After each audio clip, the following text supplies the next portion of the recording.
Hello friends, அப்புறம் என் தங்கச்சிங்களுக்கும் எல்லாருக்கும் வணக்கம். இன்றைக்கி நம்ம வீடியோவில் என்ன ஸ்பெஷல் அப்படின்னு பார்த்தீங்கன்னா, நம்ம ஆரம்பிச்சிருக்க அந்த கோடை காலத்து 50 நாள் தையல் பயிற்சியில் இன்றைக்கி பார்க்க போகிறது 4வது வகுப்பு. இந்த பதிவை எப்போ தான் முதல் முறையாக பார்க்குறேன்னு சொல்லக்கூடிய நண்பர்களும் சகோதரிகளும் இதுக்கு முன்னாடி உள்ள முதல் பதிவிலிருந்து வரிசையாக பார்த்துட்டு வந்தீங்கன்னா அதில் உள்ள நுணுக்கங்கள்லாம் உங்களுக்கு ஈஸியாக புரியப்படும்.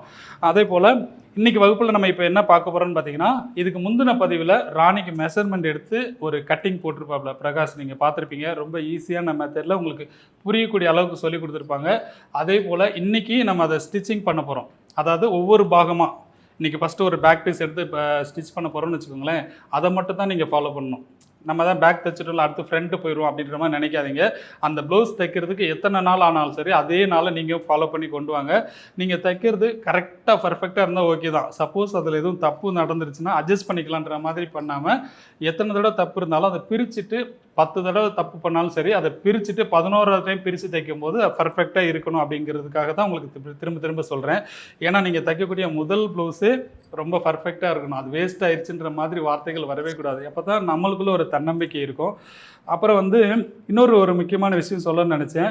அதாவது நான் அதிகமாக பேசுகிற விஷயங்கள் ஒரு சிலருக்கு ரொம்ப அருவையாக இருக்குதுன்னு சொல்லியிருந்தாங்க. அவர் நண்பர் கூட, நண்பராக சகோதரியான்னு எனக்கு தெரியாது. சார் ரொம்ப அறுக்கிறீங்க, பிளைடாக இருக்கிறீங்க, கொஞ்சம் பேசுகிறத கொஞ்சம் குறைச்சிக்கோங்கன்னு சொல்லியிருக்கீங்க. பேசுகிறத நான் கண்டிப்பாக குறைக்கவே மாட்டேன். நான் அப்படி தான் பேசுவேன். ஏன்னு கேட்டிங்கன்னா, நான் பேசுகிற ஒரு சில வார்த்தைகள் ஒரு சிலருக்கு பயனுள்ளதாக இருக்கும், ஒரு சிலருக்கு அது அருவியாக கூட இருக்கலாம். அதை பற்றி பிரச்சனை இல்லை.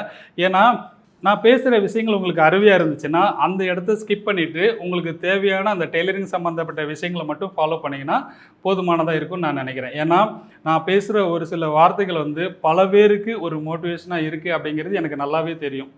அதுக்காகத்தான் என்னோடய வாழ்க்கையில் நடந்த ஒரு சில விஷயங்களும் பொதுவாக நம்ம பரவலாக மற்றவங்களோட வாழ்க்கையில் நடக்கிற ஒரு சில விஷயங்கள் என் கண் பார்வைக்கு வருது இல்லையா, அந்த மாதிரி நேரடியாக பார்க்கக்கூடிய ஒரு விஷயங்களையும் அதை எப்படி அதுக்கு ஒரு தீர்வு கொடுக்கலாம், அந்த மாதிரி பிரச்சனைகள் வரும்போது அதை எப்படி ஃபேஸ் பண்ணலாம், நம்ம வாழ்க்கையில் எப்படி முன்னுக்கு வர முடியும், மற்றவங்களோட புறம் சொல்லும் அந்த மாதிரி விமர்சனத்துக்கும் ஆளாகும் போது மன உளைச்சல் இல்லாமல் எப்படி மீண்டு வர முடியும் அப்படிங்கிற ஒரு விஷயத்தை உங்களுக்கு ரொம்ப ஒரு யதார்த்தமான ஒரு விஷயமாக நான் சொல்கிறேன். ஒரு பாடம் எடுக்காமல் ரொம்ப ஒரு யதார்த்தமாக சொல்லும்போது உங்களோட மன கஷ்டத்துலேருந்து வெளிவரீங்கிறது எனக்கு நல்லாவே தெரியும். சப்போஸ் இந்த மாதிரி வார்த்தைகளோ பேச்சுக்களோ உங்களுக்கு அருவியாக படும்போது அதை நீங்கள் ஸ்கிப் பண்ணிவிட்டு உங்களுக்கு தேவையான விஷயங்களை மட்டும் நீங்கள் எடுத்துக்கிட்டிங்கன்னா போதுமானதுன்னு நான் நினைக்கிறேன். என்ன சொல்கிறீங்க? அதை மெனக்கெட்டு உட்காந்து உங்களோட பொண்ணான நேரத்தை வீணடித்து எனக்கு அந்த கமெண்ட்ஸ் போட்டதுக்காண்டி உங்களுக்கு ஒரு லைக் போட்டுக்கிறேன்.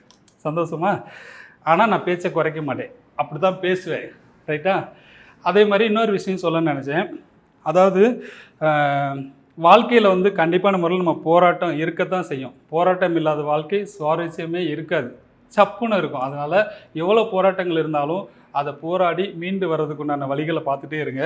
மற்றவங்களோட விமர்சனம் இருக்கு இல்லையா, இவன் எப்படி முன்னுக்கு வர முடியும், இவன் எப்படி போராடி ஜெயிக்க போகிறான், இவனோட வாழ்க்கையில் முன்னுக்கிறதுக்கு வழியே இல்லை அப்படின்னு நிறைய விமர்சனங்கள் வரும் இல்லையா. அந்த மாதிரி விமர்சனங்கள் வர்ற இடத்துல இருந்து நம்ம ஜெயிச்சு காட்டணும். எந்த இடத்துல நம்மளை விமர்சனம் செஞ்சாங்களோ அதே இடத்துல அவங்களே யோசிக்கக்கூடிய அளவுக்கு, அதாவது எப்படி இவங்க வளர்ந்தாங்க, எந்த அளவுக்கு முயற்சி செஞ்சாங்க அப்படிங்கிற மாதிரி யோசிக்கக்கூடிய அளவுக்கு நம்ம வளர்ந்து காட்டணும் அப்படிங்கிறத அவங்க எல்லாருக்கும் தெரியப்படுத்துகிறேன். ஏன்னா வாழ்க்கையில் போராடாமல் எதுவுமே கிடைக்காது, கஷ்டப்படாமல் எதுவும் நடக்காது. ரொம்ப ஈஸியாக கிடைக்கக்கூடிய எந்த ஒரு விஷயமும் ஒரு சுவாரஸ்யம் இல்லாமல் போயிடும். அதனால் வாழ்க்கையில் போராட்டங்கிறது ஒரு சகஜமான ஒரு விஷயந்தான். போராடி ஜெயிக்கிறது தான் சந்தோஷமான நிலையான ஒரு சந்தோஷமாக இருக்கும் நான் சொல்லியிருக்கிறேன். இன்னொரு விஷயம் உங்களுக்கு சொல்லணும்னு நினச்சேன். அதாவது நேற்றைய பொழுதில் பல பிரச்சனைகளை சந்திச்சிருக்கலாம், பல அவமானங்களை சந்திச்சிருக்கலாம், பல விமர்சனங்களுக்கு ஆளாயிருக்கலாம், பல நஷ்டங்களையும் சந்திச்சிருக்கலாம். இந்த மாதிரி எவ்வளோ பிரச்சனைகளை கடந்து வந்திருப்போம். அந்த நேற்றைய பொழுது முடிஞ்சு போச்சு. அதை நம்மளால் எந்த ஒரு மாற்றமும் செய்ய முடியாது, அதை சரி செய்யவும் முடியாத ஒரு விஷயம். ஆனால் நாளைய பொழுது நம்மளால் உருவாக்க முடியும் இல்லையா, நாளைய பொழுது நம்மளால் உருவாக்க முடியும். நேற்று என்ன நடந்துச்சோ அந்த விஷயம் நாளைக்கு நடக்காமல் நம்மளால் பார்த்துக்க முடியும். அப்போ அதுக்குண்டான தீர்வு என்ன அப்படிங்கிறத நம்ம யோசிக்கணும். நேற்று இந்த பிரச்சனை நடந்துச்சா, நாளைக்கு இந்த பிரச்சனை நடக்கக்கூடாது. நேற்று இந்த மாதிரி ஒரு அவசூலுக்கு ஆளாயிட்டோமா, நாளைக்கு அந்த பேச்சிலேருந்து நம்ம விடுபடுறக்கூடிய அளவுக்கு எப்படி செய்யணும் அப்படிங்கிற ஒரு சிந்திக்கலாம். நேற்று இவ்வளோ நஷ்டம் ஏற்பட்டுச்சா, நாளைக்கு இந்த நஷ்டம் நடக்கக்கூடாது. நேற்று எதனால் இந்த நஷ்டம் நடந்துச்சோ அதே நஷ்டம் இன்றைக்கி நடக்கக்கூடாது, நாளைக்கு நடக்கக்கூடாது அப்படிங்கிற மாதிரி நேற்றைய பொழுதும் நாளைய பொழுதையும் கம்பேர் பண்ணி அந்த நேற்று நடந்த சூழலை அப்படியே நம்மளால் மறுநாள் மாற்ற முடியும். மறுநாள் மாற்ற முடியும்னா நீங்கள் தவறாக புரிஞ்சிக்கக்கூடாது. நேற்றுக்கும் நாளைக்கும் உள்ள வித்தியாசங்கள் சில மாதங்களும் இருக்கலாம், சில வருஷங்களும் இருக்கலாம். அதாவது அந்த இடைப்பட்ட காலத்தில் நம்மளால் மாற்றம் செய்ய முடியும். அதுக்கு நமக்கு ஒரு சுய தொழில் தேவை. அந்த சுய தொழில் இந்த தையல் தொழிலாக இருந்துச்சுன்னா பெண்களுக்கு ரொம்ப ஒரு சப்போர்ட்டாக இருக்குங்கிறது உங்களுக்கு திரும்ப திரும்ப நான் சொல்கிறேன். திரும்பவும் நான் பேசுகிறது உங்களுக்கு அருமையாக இருந்துச்சுன்னா, நான் பேசக்கூடிய விஷயங்களை காதில் வாங்க வேண்டாம். ஆனால் நான் பேசக்கூடிய விஷயங்கள் உங்களுக்கு ரொம்ப உபயோகமாக இருந்துச்சுன்னா காதில் வாங்கி மைண்டில் ஏற்றிக்கோங்க. இல்லைன்னா நான் பேசுகிற விஷயங்களை அப்படியே ஸ்கிப் பண்ணிவிட்டு அந்த டெய்லரிங் சம்மந்தப்பட்ட விஷயத்தில் கவனத்தை வச்சுக்கோங்க. ரைட்டா? இன்றைக்கி நம்ம வீடியோவில் போகிறது ராணி என்ன பண்ணிகிட்ருக்க? வாங்க பாருங்கள் என்ன பண்ணிகிட்ருக்காங்க. ரெடியாக இருக்கியா கிளாஸுக்கு? ரெடியாக இருக்கேன். அதாவது இன்றைக்கி கிளாஸுக்கு யார் ரெடியாக இருக்கிறீங்கிறது எனக்கு தெரியாது. ஆனால் ஒவ்வொருத்தரும் ஒவ்வொரு நேரத்தை ஃபாலோ பண்ணுவீங்க இல்லையா? நான் சொல்லியிருக்கிறேன், அந்த வீடியோ ரிலீஸ் ஆகிற நேரம் தான் நீங்கள் பார்க்கணுன்ட்டு கிடையாது. ஒவ்வொருத்தரும் ஒவ்வொரு நேரம் வந்து நீங்கள் ஃபாலோ பண்ணுவீங்க. அந்த நேரத்தை ரெகுலராக ஃபாலோ பண்ணுற மாதிரி ரெகுலராக வச்சுக்கோங்க. அதான் நல்லாயிருக்கும். அப்போ தான் உங்களுக்கு மைண்டில் வந்து ஃபிக்ஸ் ஆகும். அதாவது இன்றைக்கி என்ன பண்ணோம், நாளைக்கு என்ன பண்ண போகிறோம், நாளை கழிச்சு என்ன செய்கிறோம் அப்படிங்கிறது உங்களுக்கு மைண்டில் நல்லா ஸ்கோர் ஆகிட்டே வரும். ஒவ்வொரு நாளைக்கு ஒவ்வொரு நேரத்தை மாற்றினீங்கன்னா உங்களுக்கு கொஞ்சம் கஷ்டமாக இருக்கும். என்ன ராணி? ஆமாங்க. நான் ரொம்ப பேசுகிறேன்னா? ஆமாங்க, வீடியோ போகலாம். ராணிக்கே டயர்ட் ஆயிடுச்சு. என்னன்னு கேட்டிங்கன்னா 2-3 டைம் பேசிக்கிட்டே இருந்தேன்னா ரொம்ப ஸ்டக் ஆகிட்டே இருக்கும். ராணிக்கு டயர்டாகி போய் உக்காந்துருச்சு. இருந்தாலும் நான் பேசுகிறத நிப்பாட்ட மாட்டேன். என்ன ராணி, நான் பேசுகிற விஷயங்கள் நிறைய பேர் என்னோட சகோதரிகளுக்குனாலும் சரி, நண்பர்களுக்குனாலும் சரி, ஏதோ ஒரு விஷயத்தில் ஒரு சின்ன தாக்கத்தை ஏற்படுத்தும். அது ஒரு நல்ல விஷயமா இருக்கும்னு நான் நினைக்கிறேன். அதுக்கு என்ன சொல்லணும்? ஒரு ஈஸியாக என்னமோ சொல்லுவேன், அடிக்கடி சொல்லுவேனே, சிறு திரும்பும் பல்குத்த உதவும்.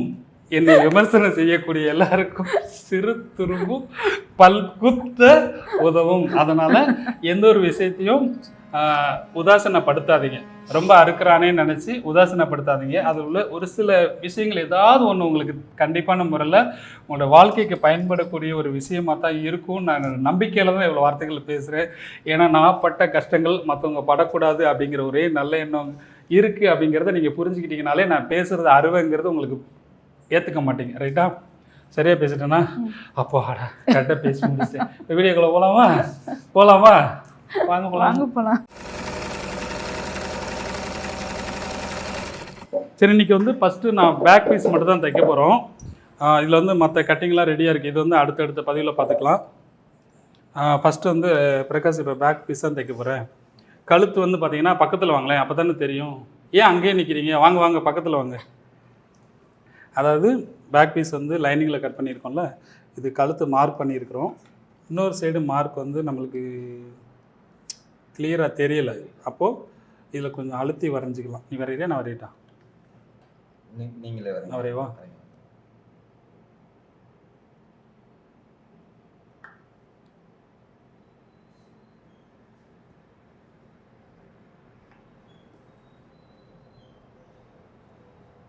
ஒரு சைடு நல்லா அழுத்தி வரைஞ்சிட்டோன்னா லைட்டாக அப்படி தட்டும்போது இன்னொரு சைடு அது நல்லா காப்பி பண்ண மாதிரி ஆகிடும். அப்போ நமக்கு ஈஸியாக இருக்கும், அந்த பெண்டு எதுவுமே வராது.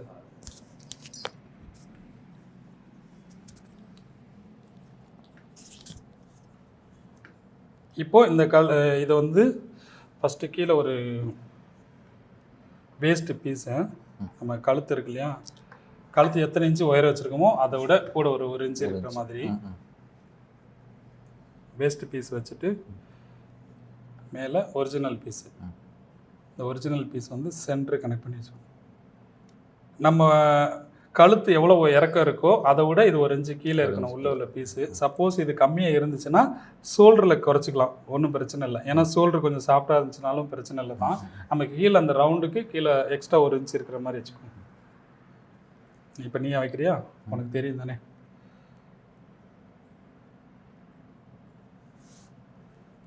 இது வந்து நல்ல பக்கம் வைக்கணும், ஒரிஜினல் பீஸ் நல்ல பக்கம் வைக்கணும். இது டிராயிங் பண்ண கிளியராக தெரியிற பக்கம் வச்சுக்கணும். ஃபஸ்ட்டு ஒரு வேஸ்ட்டு பீஸ் ஒன்று உள்ள லைனிங் கொடுக்குறது ஒன்று கொடுத்துட்டு அதுக்கு மேலே நல்ல பக்கத்தை மேலே வைக்கணும். ஆமாம், பேக் பீஸு மேலே வச்சுட்டு அதுக்கப்புறம் நம்ம லைனிங்கை அதுக்கு மேலே வைக்கணும். ஆமாம். இப்போ இந்த சுற்றி அந்த மார்க்கில் தையல் பண்ணும். ஆமாம்.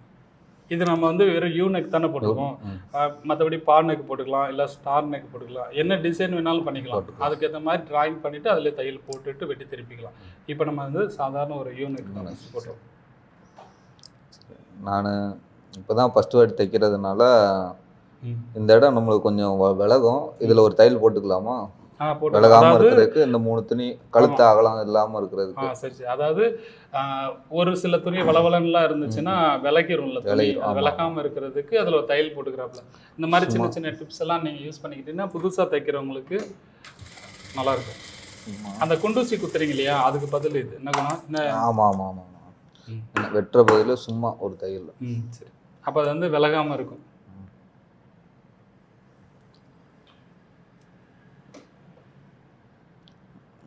தையல் போட்டுடலாமா? போடலாம்.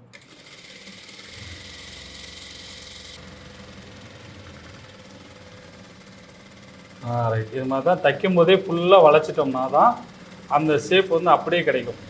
நிப்பாட்டி வளைச்சோம்னா அந்த ரவுண்டு ஷேப் வந்து கரெக்டாக கிடைக்காது, அந்த கர்வ் கரெக்டாக கிடைக்காது. அப்படி நிப்பாட்டாமல் இருக்கிறது தான் கரெக்டாக இருக்கும். ரைட். இப்போ இது 1/4 இன்ச்சு விட்டுட்டு அப்படியே வெட்டு பார்க்கலாம். இப்போ 1/4 இன்ச்சு தையல்ல இருந்து உள்ள 1/4 இன்ச்சு விட்டுட்டு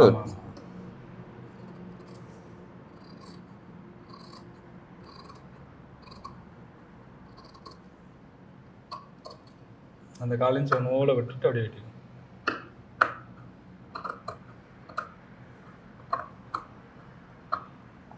இப்போ தைக்கிற மெத்தட் வந்து ரொம்ப ஈஸியான மெத்தட் தான். இது அப்படியே ஃபாலோ பண்ணிகிட்டே வாங்க.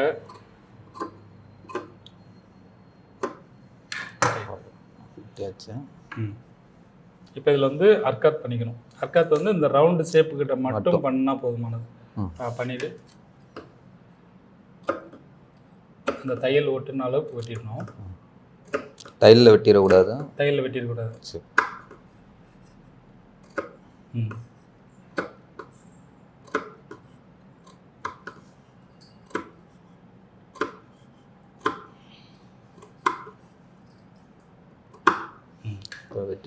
வெட்டினதுக்கப்புறம் இந்த லைனிங் மட்டும் எடுத்துட்டு கரெக்டாக அதில் எட்ஜில் தையல் போட்டு, அதாவது லைனிங் மேலே. இதில் உனக்கு என்னென்ன சந்தேகம் இருந்தாலும் கேட்டுக்கோ. நீங்கள் கேட்க அவங்களும் படிச்சுக்கிடுவாங்க. இந்த எட்ஜ் தையல் வந்து இந்த லைனிங்கில் மட்டும், லைனிங் மேலே படணும். ஆமாம் சார். ஒரிஜினல் பீஸில் படக்கூடாது. ஆமாம்.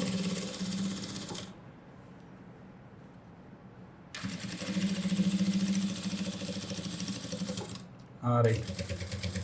எட்ஜ் தையலுங்கிறது இப்படித்தான் இருக்கணும். பாருங்களேன், பக்கத்தில் இதாக இருக்கு இல்லையா, அந்த தையல் வந்து கரெக்டாக எட்ஜில் இருக்கா, அது மாதிரி போடணும். அதான் ஃபினிஷிங்.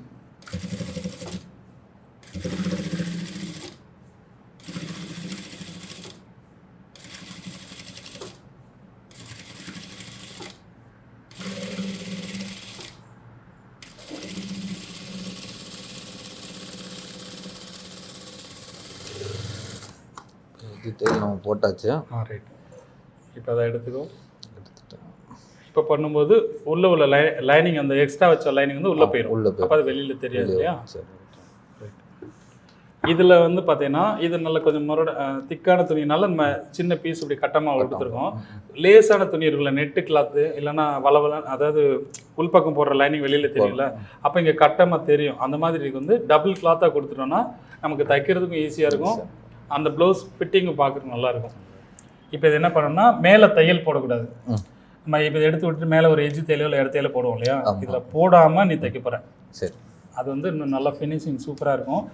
இதை வந்து நீ அயன் பண்ணிக்கோ. கழுத்து நல்லா சூப்பராக வந்துருக்கு. இப்போ இதை நீ அயன் பண்ணிக்கிறியா? அயன் பண்ணிக்கலாமா? சரி வாங்க அப்படியே வாங்க அயன் பண்ணிட்டு.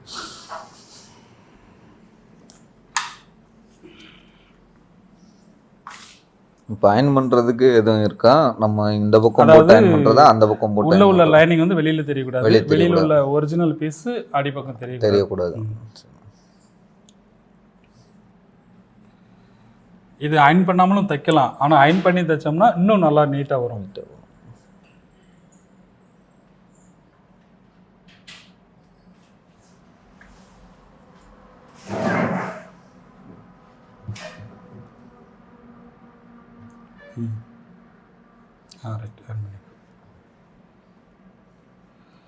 சிரமம் பார்க்காம அயன் பண்ணிங்கன்னா ஃபினிஷிங் இன்னும் சூப்பராக வரும். அதுக்குன்னு அயன் பாக்ஸ் இல்லைன்னு வச்சுக்கோங்களேன், ஒரு அவசரத்துக்கு இல்லை அப்படின்னு இருந்துச்சுன்னா கையிலே நல்லா கீறிக்கோங்க. ஏன்னா நம்ம இதில் வந்து மேலே தையல் போட போகிறதில்ல அப்படின்னு சொல்லும்போது அயன் பண்ணிவிட்டு அந்த பீஸை எடுத்து விட்டு உள்ளே தையல் போட்டோம்னா ரொம்ப ஈஸியாக இருக்கும். அதுக்கு தான் அயன் பண்ணுறது. இப்போ தச்சு காமிக்கும் போது உங்களுக்கே புரியும்.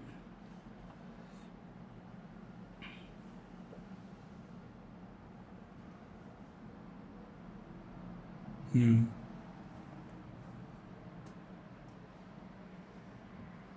இந்த கழுத்தை பாருங்கள் எப்படி இருக்குன்னு. யூ ஷேப் நல்லா பக்காவாக இருக்கா, நல்லா அழகாக இருக்கா ரவுண்டு. ம். இதோ நல்லா இருக்கு நீட்டாக. ஆ ரைட்டு. இப்போ வந்து தையல் போட போகிறேன். தையல் அப்படியே போட்டு காமிச்சிடல. இப்போ நம்ம தையல் எஜ்ஜிலையும் போடலை, இடத்தையிலும் போடலை, உள்ளே இருக்கிற ஆமாம், உள்ள மட்டும் தையல் போடுறோம். அந்த தையல் வந்து வெளியில் தெரியக்கூடாது. அப்போ அவங்க ப்ளவுஸ் போடும்போது உள்ள லைனிங்கும் வெளியில் வந்துடும். நல்லா கரெக்டாக இருக்கு வரணும். அப்படியே பக்கத்தில் வாங்களேன். இப்போ இந்த மாதிரி இருக்கு இல்லையா, அந்த நல்ல பக்கத்தை எடுத்துட்டு நல்ல பக்கத்தை இருந்தால் இப்போ இந்த 2 லைனிங் மட்டும் தானே இருக்குது. இப்போ இந்த 2 லைனிங்லேருந்து இங்கேருந்து 1 இன்ச்சு கேப் விட்டுட்டு அப்படியே ஒன்று தையல் போட்டுட்டு 1 இன்ச்சுனா 1 இன்ச்சு தான் இல்லை, 3/4 இன்ச்சாக இருந்தாலும் பிரச்சனை இல்லை. அதை ஒரே அளவுக்கு சுற்றி போட்டோம்னா நீட்டாக இருக்கும்.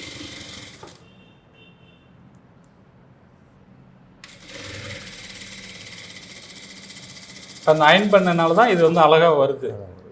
இல்லைன்னா ஒரு மாதிரி கொஞ்சம் லூஸ் விட்டுட்டோன்னா அந்த உள்ள லைனிங் வந்து வெளியில் தெரியும், இல்லை வெளியில் உள்ள மெட்டீரியல் வந்து உள்ளே போயிடும்.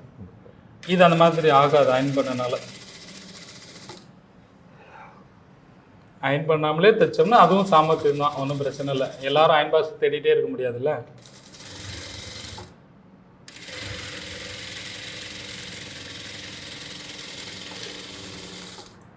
ரைட். இப்போ இந்த தையல் வந்து உள்ளே தான் தெரியும், ஆனால் ரவுண்டாக போடணும் ஒன்றுவில். ஆனால் இது வெளியில் தெரிய போகிறதில்ல, ஒரே அளவு போட்டோன்னா கொஞ்சம் நீட்டாக இருக்கும்.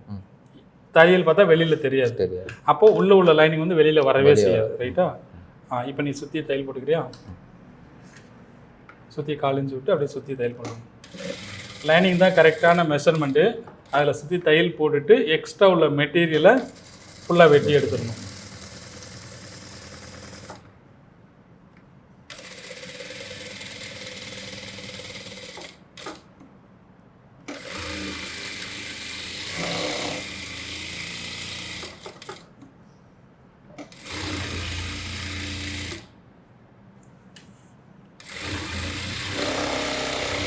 அதான் இந்த இடத்துல அளவு போட்டேன்னா இந்த சுருக்கம் வராது.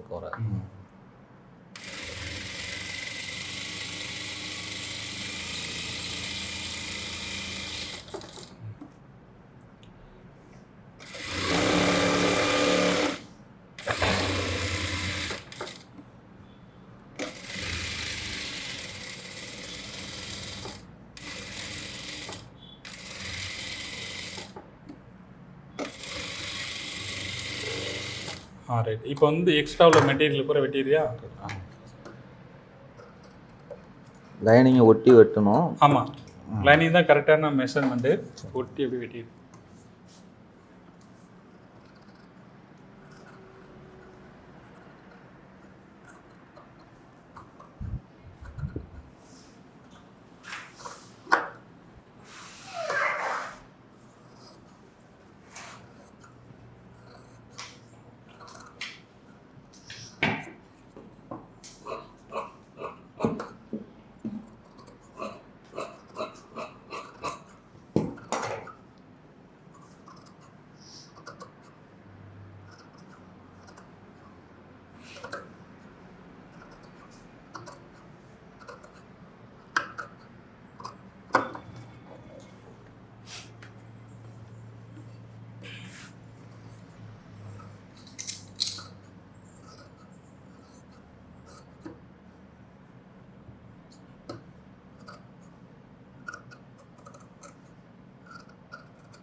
அவ்வளோதான்.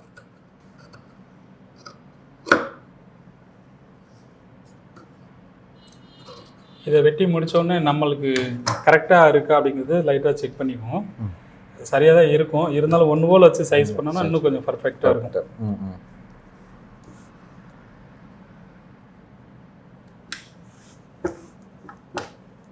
இந்த ஷேப்பு மட்டும் சேர்க்கணும். அப்போ ரெண்டையும் எடுத்து மடித்து போட்டு மடித்து போட்டு சும்மா லைட்டாக ஒரு நூல் அளவு வெட்டினோம்னா இன்னும் நல்லா நீட்டாக தெரியும்.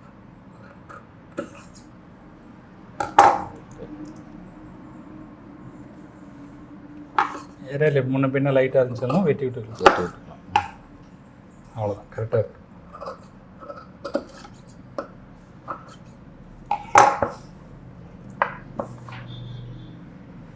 உள்ள நம்ம மார்க் பண்ணியிருக்கிறல்ல ஆமாம் அந்த இடத்துல யாருக்காவது ஏற்கனவே பண்ணியிருக்கோம். இதில் கனெக்ட் பண்ணி இந்த சப்ளை பீஸ் ஜாயின் பண்ணிக்குவோம். இந்த சப்ளை பீஸ் எவ்வளோ அகலம் வச்சிங்க? அகலம் வந்து 3 இன்ச் வச்சுக்கலாம். அகலம் 3 இன்ச் வச்சுக்கலாம். சரி. இது 2 இன்ச் ஜாயின் பண்ணிக்கலாம். 2 இன்ச். நமக்கு இதுலேயே துணி அதிகமாக இருந்தாலும் சப்ளை பீஸ் கொடுத்து அடித்து திருப்பினோம்னா தான் நம்ம டாட் பிடிக்காமல் தைக்க விடுறதுக்கு இடுப்பில் கிரிப்பு கிடைக்கும். சரி சரி.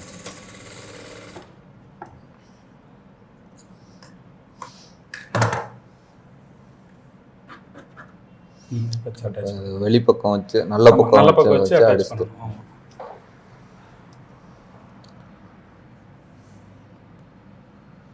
இப்போ லைனிங் துணி ஃபுல்லா வைக்கிறதா இல்ல ஒரு 4 இன்ச் ஒரு அரை இன்ச் இருக்கும்ல அதுல இருந்து ஒரு அரை இன்ச் வச்சுட்டா போதும். அரை இன்ச் அப்பதான் நம்மளுக்கு மடிக்கிறதுக்கு துணி இருக்கும். இப்போ எனக்கு ஃபர்ஸ்ட் தான் வரல ஸ்ட்ரெயிட்டுக்காண்டி ஒரு கோடு போட்டுக்கிறியா? கோடு ஒரு சின்ன கீரிக்கிறதா கோடு. இந்த இது வாங்கிட்டு அந்த பாயிண்ட் ஸ்ட்ரெயிட் லைன் வந்து ஒன்று போல வரும். சரி.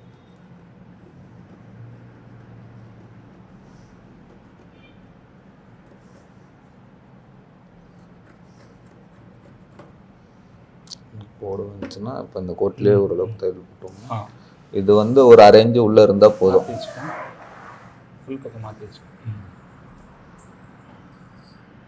இந்த ஜாயிண்ட் போட்டோம்னா ஜாயிண்ட் வந்து மேலே தெரிகிற மாதிரி வச்சுக்கணும். அப்போ தான் அது உள்ள க்ளோஸ் ஆகும். அரை இன்ச் வச்சுட்டு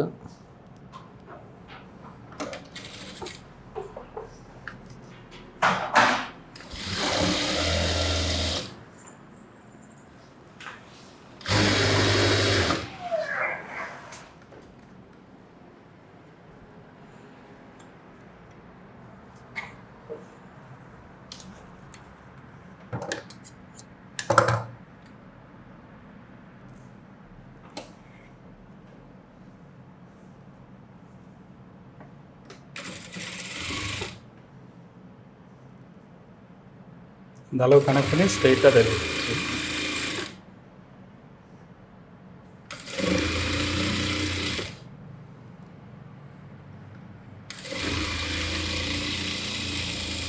அந்த அர்த்தத்துக்கு நேராக கொண்டு வந்துருக்கு அப்படிதானே? ஆமாம். இந்த ஜக்காலேருந்து ஒரே ஸ்ட்ரெயிட்டு. சரி. இப்போ நம்மளுக்கு உள்ள இவ்வளோ துணி வேணுமா? இருந்துச்சுன்னா நம்ம இதில் மடிக்கும் போது அந்த கிரிப்பு கரெக்டாக அந்த கிடைக்கும். இந்த 1 இன்ச் இருக்கு இல்லையா, நம்ம 1.25 வரைக்கும் வைப்போம். அப்போ அந்த கிரிப்பு கிடைக்கும். இப்போ இது வந்து நீ லைனிங்கில் கரெக்டாக எஜ்ஜு தையல் மட்டும் போட்டு ப்ரெஸ் தையல்னு சொல்லலாம், அமுக்கு தையலும் சொல்லலாம். இல்லைன்னா ஒருத்தவங்க ஒரு மாதிரி சொல்லுவாங்க.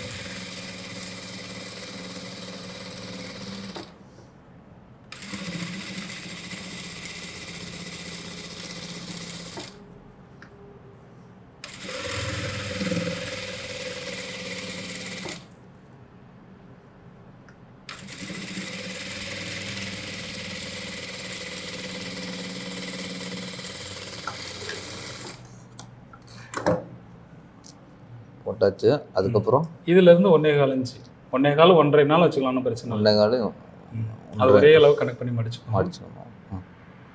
மடிச்சுட்டு ரஃபாக ஒரு தையல் போட்டு ஃபினிஷிங் பண்ணிட்டு ரஃபாக. இப்போ இது ஒரு 1.25 இன்ச்சு வச்சுருக்கோம். அந்த 1.25 ஃபுல்லாக வச்சுக்கோ. 1.25 சரியா இருக்கா? சும்மா நடுவில் வச்சு ஒரு ரஃபாக தையல். இது வந்து சும்மா ஒரு தையல் தான், சும்மா ஒரு ரஃபாக தான். அது வந்து நம்மளுக்கு ஒரு கிரிப்பு கிடைக்கும். அந்த துணி இழுவை இல்லாமல் நிற்கிறதுக்காக.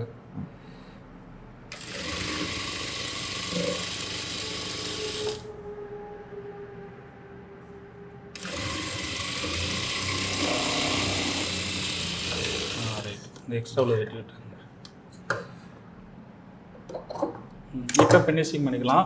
இதில் வந்து பார்த்தீங்கன்னா உள்ள நம்ம தையல் தெரியக்கூடாதுன்னு நினச்சேன்னா இதை அப்படியே வச்சுட்டு எம்மிங் பண்ணிக்கலாம். எம்மிங் பண்ணால் நீட்டாக இருக்கும். இல்லை தையல் போடணும் அப்படின்னா தையல் போட்டுக்கலாம். இப்போ நீ தையல் போட்டுக்கோ. தேவையானவங்க எம்மிங் பண்ணிக்கோங்க. ரைட்டா? இப்போ இந்த எஜ்ஜு தையல் நம்ம போடணுமா திருப்பி, இல்லை அந்த உள்ள ஒரு தையல் மட்டும் போட்டால் போதுமா? இல்லை, ஃபஸ்ட்டு இதை க்ளோஸ் பண்ணிவிட்டு அப்புறம் எஜ்ஜு தையல் போடும். எஜ்ஜு தையல் அப்போ வந்து அந்த முறுக்காமல் வரும். சரி. இதில் அப்படி தான் அந்த லைனிங் அடியில் தெரியக்கூடாது. ஒரிஜினல் பீஸ் வெளியில் தெரியக்கூடாது.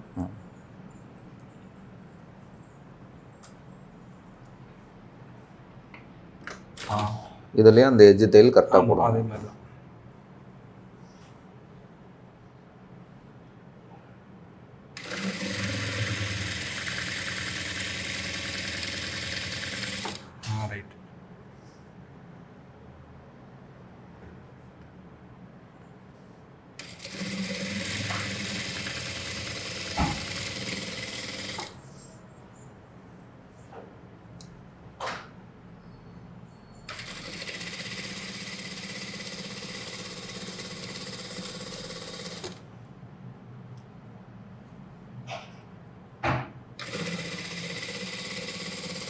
ரைட்.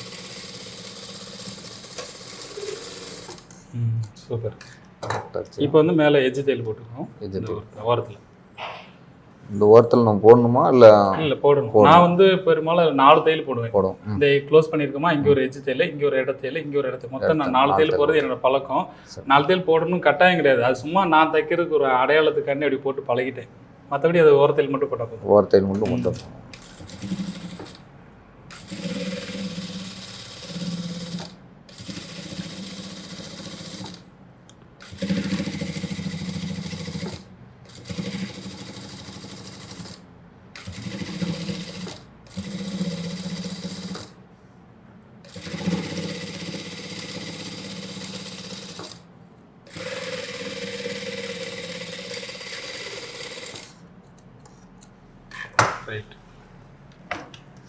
இப்போ இதில் ஒரு சந்தேகம். இதில் இப்போ நம்ம பேக் முடிஞ்சிச்சு. இப்போ மித்த தைக்கிறவங்க பின்னாடி டாட் பிடிக்கிறாங்களே, இல்லை நம்ம டாட் பிடிக்கிறோமா இல்லை பிடிக்காம? இல்லை, நம்ம டாட் பிடிக்கவே மாட்டோம். இந்த சிங்கிள் ப்ளவுஸ் இருக்குல்ல, லைனிங் இல்லாமல் தைக்கிறோம்ல, ஆமாம், அதில் கம்பல்சரி டாட் பிடிக்கணும். பிடிச்சாதான் நிற்கும். ஆனால் இந்த லைனிங் ப்ளவுஸ்லையும் சரி இல்லை மாடல் ப்ளவுஸ்லையும் சரி டாட் பிடிக்க நான் பிடிச்சதே கிடையாது. எனக்கு தெரிஞ்ச 30 வருஷம் எக்ஸ்பீரியன்ஸில் இது வரைக்கும் நான் டாட் பிடிச்சி தைச்சதே இல்லை. ஏன்னா அதில் என்ன ட்ரிக்ஸ் இருக்குன்னா விஷயம்னா, இங்கே பிடிக்கிற டாட் வந்து இங்கே டாட் பிடிக்கும்போது இங்கே லூஸ் கொடுக்கும் இல்லையா, அந்த லூஸே வந்து அவங்க உடம்போட ஷேப்பை மாற்றிடும். நாள்பட ஷேப் மாற்றிடும்.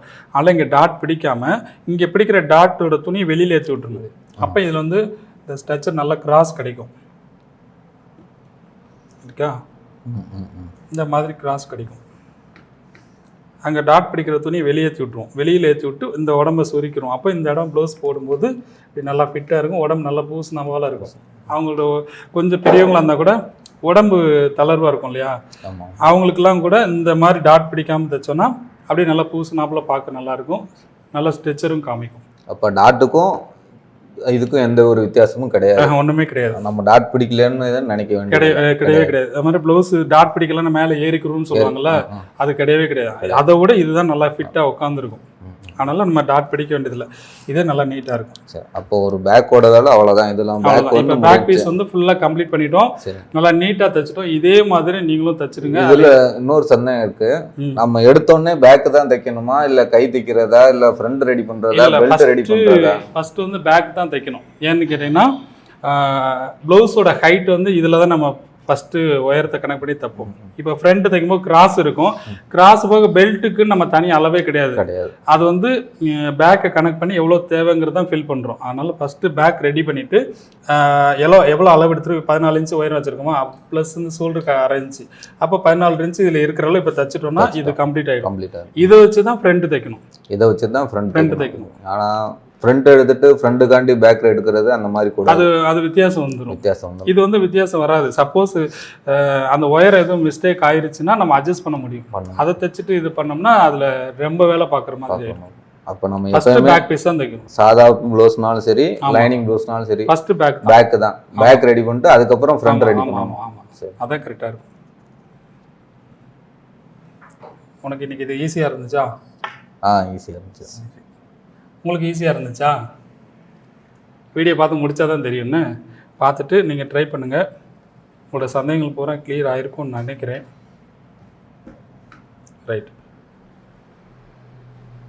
இன்றைக்கி பதிவில் ஒரு பேக் பீஸ் எவ்வளோ ஈஸியாக தைக்கலாங்கிறத பிரகாஷ் தைச்சது நீங்கள் பார்த்துருப்பீங்க. அதே மெத்தடில் நீங்களும் ட்ரை பண்ணி பாருங்கள். பார்த்துட்டு எனக்கு கமெண்ட் பண்ணுங்கள். முடிஞ்சால் நீங்கள் தைச்சது ஒரு ஃபோட்டோ எடுத்து என்னோடய ஃபேஸ்புக்கில் போட்டிங்கன்னா எனக்கு ரொம்ப சந்தோஷமாக இருக்கும்.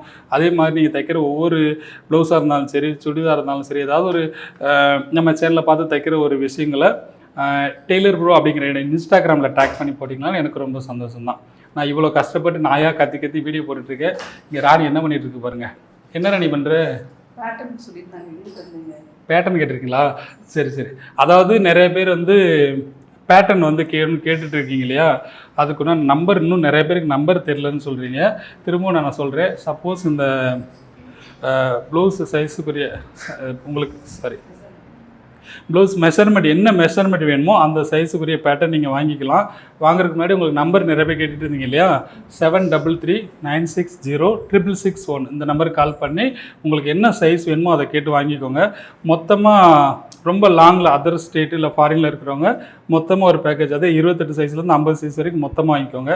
மற்றபடி நம்ம பக்கத்தில் இருக்கிறவங்க இந்த மாதிரி மொத்தமாக வாங்கி வச்சு அதை ஃபாலோ பண்ணி தைக்கணும்னு நினைக்காதீங்க. ஏன்னா அது வந்து இங்கே தூரத்துலேருந்து இங்கே வந்து படிக்க முடியல அப்படிங்கிறவங்களுக்காக தான் நம்ம அதை கொடுக்குறோம்.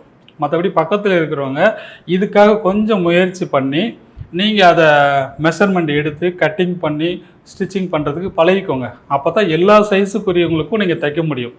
இல்லை ஒரு ஹாபிக்காண்டி தான் தைக்கிறேன், எனக்காக தைக்கிறேன், என்னோடய வீட்டில் என் மகளுக்காக தைக்கிறேன், என்னோடய தங்கச்சிக்காக தான் தைக்கிறேன், எங்கள் ஃபேமிலியில் உள்ளவங்களுக்கு மட்டும் தான் தைக்கிறேன் அப்படின்னு சொல்லக்கூடியவங்க பேட்டர்ன் வாங்கிக்கோங்க, ஒன்றும் பிரச்சனை இல்லை. அதை டக்குன்னு போட்டு வெட்டிட்டு நான் காலையில் இந்த சாரீ கட்டணும்னு ஆசைப்பட்றேங்க, அந்த பேட்டர்னை போட்டு கட் பண்ணி எடுத்துகிட்டு தைச்சி போட்டுக்கலாம். அது சரி. சரியா? சரின்னு சொல்கிறதுக்காண்டே ராணி பக்கத்தில் நின்றுட்டு இருக்கு. ராணி நீ சிரிக்கவே இல்லைன்னு நிறைய பேர் சொல்கிறாங்க. அப்புறம் நான் உன்னை கொடுமைப்படுத்துகிறேன்னு சொல்ல போகிறாங்க. அதாவது இன்னைக்கு பதிவில் அந்த பேக் பீஸ் எவ்வளோ ஈஸியாக தைக்கிறேன்னு நீங்கள் பார்த்துருப்பீங்க. அதே மெத்தடில் நீங்கள் ட்ரை பண்ணி பார்த்துட்டு எனக்கு கமெண்ட் பண்ணுங்கள். அடுத்த பதிவில் என்ன தைக்க போகிறோம்? ஃப்ரண்ட் பீஸ் தைக்க போகிறோம். அதுவும் எவ்வளோ ஈஸியான மெத்தடில், அதுவும் ஃப்ரண்ட்டு வந்து ஸ்ட்ரெயிட் கட்டிங்கில் போட்டிருக்கிறோம். அது எவ்வளோ ஃபிட்டிங் வந்து கிராஸ் நல்லா எடுப்பாக நீங்கள் எதிர்பார்க்கக்கூடிய அளவுக்கு தைக்கலாங்கிறத நாளைக்கு பதிவில் நீங்கள் பார்க்க போகிறீங்க. அது வரைக்கும் இந்த பேக் பீஸை ரெடி பண்ணிவிட்டு கரெக்டாக நம்ம தைச்சிருக்கோமா அப்படிங்கிறத செக் பண்ணிக்கோங்க. மெஷர்மெண்ட் கரெக்டாக இருக்கான்னு பாருங்கள், அந்த ஆம்போல் கரெக்டாக வெட்டிக்கிங்களான்னு பாருங்கள். எக்ஸ்ட்ரா உள்ள மெட்டீரியல் பூரா சைஸ் பண்ணி எடுத்ததுக்கப்புறம் ரெண்டும் மடித்து போட்டு எல்லா பக்கம் கரெக்டாக இருக்கான்னு செக் பண்ணிக்கோங்க. எந்த ஒரு மிஸ்டேக் இல்லாத அளவுக்கு ஒரு பேக் பீஸை ரெடி பண்ண உடனே அதுக்கு அடுத்த பதிவில் நம்ம ஃப்ரெண்டு தைக்க போகிறத ஃபாலோ பண்ணுங்கள். சரியா? ரொம்ப பேசுகிறேன்னா அப்படி தான் பேசுவேன். அடுத்த பதில் பார்க்கலாம். Bye bye.